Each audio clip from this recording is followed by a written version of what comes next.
Hello guys, welcome to our channel यूडक्ट study.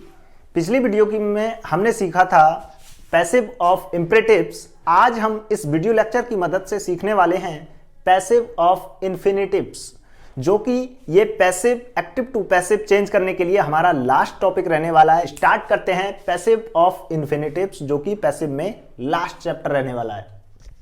Guys मैं बता दूं, इन्फिनिटिव्स वर्ब की यहां पे पहचान मैंने लिख रखी है। अच्छा, इन्फिनिटिव जो एक्टिव से पैसिव चेंज करते हैं, तब एक्टिव वॉइस आप कैसे पहचानेंगे कि ये मुझे इन्फिनिटिव में बनाना है, पैसिव ऑफ इन्फिनिटिव का बनाना है। तो मैं बता दूं, सबसे पहले इन्फिनिटिव वर्ब की जो पहचान होगी उसमें सबसे पहले टू का प्रयोग होगा। मैं यहां पे नोट कर देता हूं, ध्यान नहीं रहा मुझे। टू प्लस वर्ब की फर्स्ट फॉर्म, ये जो सेंटेंसेस होगा एक्टिव वॉइस में, उसमें टू के जस्ट बाद वर्ब की फर्स्ट फॉर्म, मतलब क्रिया की प्रथम अवस्था बोल सकते हैं जिसे हम हिंदी में, वो यूज होती होगी। अच्छा, एक्टिव सेंटेंस को आप किस तरह पहचान सकते हैं कि इन्फिनिटिव्स में है? तो सबसे पहली बात, उसमें टू एक्सप्रेस कंपल्सन, यहां पे मैंने इंग्लिश में लिख रखा है टू एक्सप्रेस कंपल्सन। या तो सेंटेंस में वो मजबूरी दिखाएगा, या फिर सेंटेंस में वो मजबूरी दिखाएगा, या to express a want or desire, to express a want or desire, या फिर वो अपनी इच्छा दिखाएगा। ये दो केसेस में हमारे इन्फिनिटिव्स के एक्टिव वॉइस जो होती है वो समाप्त होती है। या तो वो मजबूरी दिखाएगा, ये ध्यान रखने वाली बात है, और या फिर वो चाहना, वांट, डिजायर की इच्छा करेगा किसी ना किसी चीज की। मैंने वन बाई वन इनको समझाने के लिए और अच्छे से एक एक एग्जाम्पल यहां पे रखा है, वो देखते हैं। पहले देखते हैं कंपल्सन, मजबूरी के केस में। ठीक है, आई हैव टू गो, मुझे जाना होगा। आई हैव टू गो, मुझे जाना है। ठीक, तो यहां पर ये एक तरह से आप किसी पार्टी या फिर मैरिज, शादी वगैरह में होते हैं, तब कोई ना कोई मजबूरी रहती है आपको, तो आप सेंटेंस क्या बोलते हैं? I have to go, I have to go, मुझे जाना है क्योंकि मुझे घर पे काम करना है, या मेरे मम्मी पापा आज कहीं बाहर गए हुए हैं ट्रिप पर, तो मुझे जाना है, जल्दी जाना है क्योंकि मेरे घर कोई नहीं है। आप सेंटेंस का प्रयोग करते हैं आई हैव टू गो, मुझे जाना है।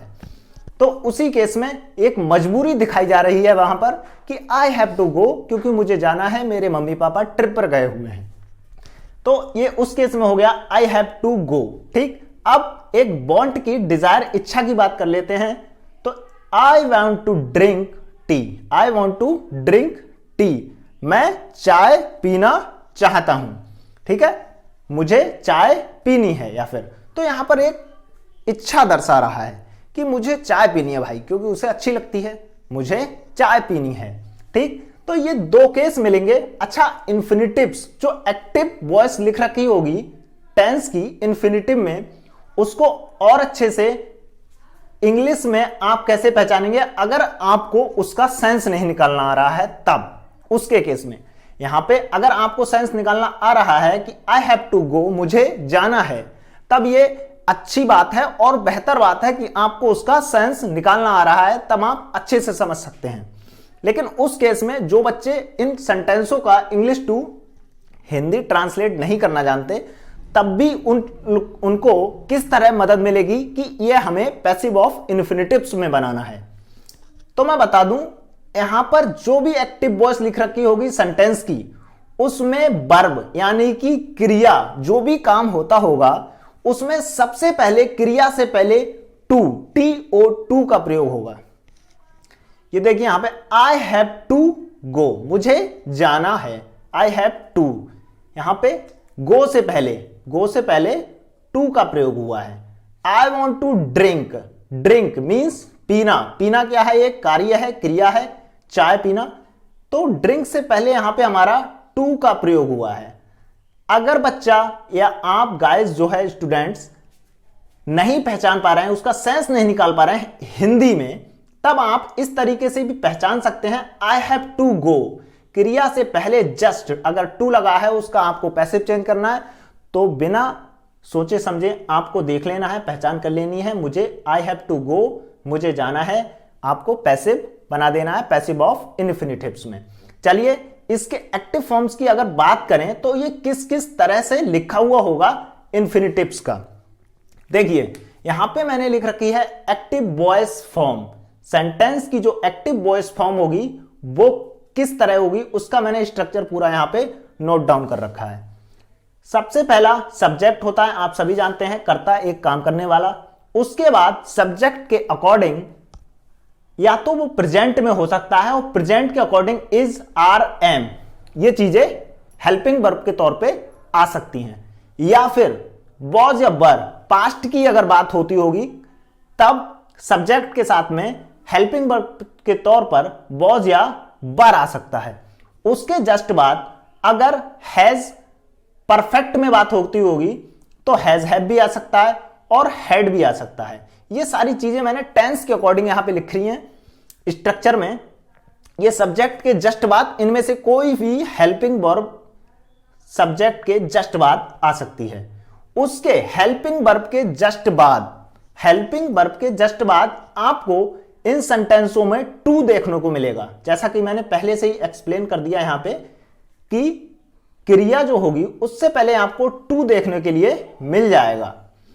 उसके जस्ट बाद वर्ब की फर्स्ट फॉर्म देखने को मिलेगी, थर्ड फॉर्म देखने को नहीं मिलेगी। आपको पहले बता दूं, वर्ब की फर्स्ट फॉर्म देखने को मिलेगी, उसके जस्ट बाद ऑब्जेक्ट। ठीक, अच्छा, इसके अगर पैसिव वॉइस, पैसिव ऑफ इंफिनिटिव्स में अगर चेंज करते हैं तब हम उसको स्ट्रक्चर में कैसे करके लिखें और किस तरह सेंटेंसों को चेंज करना है, तो उसका भी मैंने यहां पे स्ट्रक्चर लिख रखा है, उसको देखते हैं। देखिए यहां पर दो केस बनते हैं। सबसे पहला मैं उसी चीज को फिर से बता दूं कि जो अभी तक अपने एक्टिव से पैसिव में करते आए हैं, सब्जेक्ट को ऑब्जेक्ट बना देना है। उसके बाद एज इट इज, यहां पे कोई हेर बदल नहीं करना है। अगर is, are, am helping verb के तौर पर है तो उन्हीं में से कर्ता के अकॉर्डिंग, अगर कर्ता बोले तो सब ऑब्जेक्ट, ऑब्जेक्ट को सब्जेक्ट बनाना है। यानी कि यहां पर जो ऑब्जेक्ट आएगा उसको देखते हुए कि ऑब्जेक्ट हमारा बन रहा है जो सब्जेक्ट के रूप में वो सिंगुलर है, तब हम इसमें से सिंगुलर के अकॉर्डिंग रखेंगे हेल्पिंग वर्ब। अगर प्लूरल है तब प्लूरल के अकॉर्डिंग रखेंगे। इस चीज को ध्यान रखना है, इसको आगे और अच्छे से मैं एक्सप्लेन कर दूंगा। उसके जस्ट बाद टू, जो एडजेक्टिव्स रखना है आपको active voice to passive voice में, टू को एडजेक्टिव्स रखना है। उसके जस्ट बाद टू के आपको एक एक्स्ट्रा चीज पुट करनी है इसमें, वो है बी। इसका विशेष ध्यान रखना है, आपको ये लगाना ही लगाना है। इसी का मेन रोल है पैसिव ऑफ इंफिनिटिव्स में। ठीक है, यहां पे आपको टू के जस्ट बाद बी का प्रयोग कर देना है।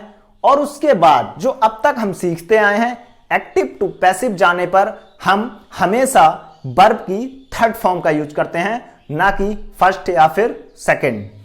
हमेशा थर्ड फॉर्म पैसिव में जाने पर। उसके बाद सब्जेक्ट को हम ऑब्जेक्ट की जगह पुट कर देते हैं। चलिए, ये इतना मेरा काम हुआ समझाने का, आपको बेहतर तरीके से कोशिश की है आपको समझाने के लिए। अब हम कुछ यहां पे सेंटेंसेस लिख रखे हैं, इनको, ये एक्टिव वॉइस की फॉर्म लिख रखी है मैंने यहां पे, इनको मैं पैसिव में, पैसिव ऑफ इंफिनिटिव्स में चेंज करके दिखाता हूं। देखिए पहला है योर सन, आपका बेटा इज टू लर्न लैंग्वेजेस। ठीक, आपका बेटा भाषाएं सीख रहा है। ठीक, इसको हम पैसिव में कैसे चेंज करेंगे? अब देखिए मैंने कहा कि जस्ट अगर आपको इंग्लिश टू हिंदी में सेंस नहीं पता चल रहा है तो उससे पहले आप देख सकते हैं लर्न मीन्स सीखना, उसके जस्ट पहले यहां पर टू लिखा हुआ है, टू लिखा हुआ है। तो यानी कि मुझे इसका पैसिव ऑफ इंफिनिटिव्स चेंज करना है। तो कैसे चेंज करेंगे? सबसे पहला काम, ऑब्जेक्ट को सब्जेक्ट बना देना है, ऑब्जेक्ट को सब्जेक्ट, लर्न लैंग्वेजेस। तो सबसे पहले हम इसमें से ऑब्जेक्ट को उठाएंगे। ऑब्जेक्ट क्या है हमारा? Languages, languages. अब यहां पे हमने अपने ऑब्जेक्ट को सब्जेक्ट बनाया है। अब सब्जेक्ट के अकॉर्डिंग हम इज, आर, एम में से ही किसी की एक चीज को रखेंगे और वो क्या रखेंगे, आर, क्योंकि हमारा यहाँ पे अब सब्जेक्ट जो ऑब्जेक्ट सब्जेक्ट की तरह जो कार्य कर रहा है वो हमारा प्लूरल हो गया। तो लैंग्वेजेस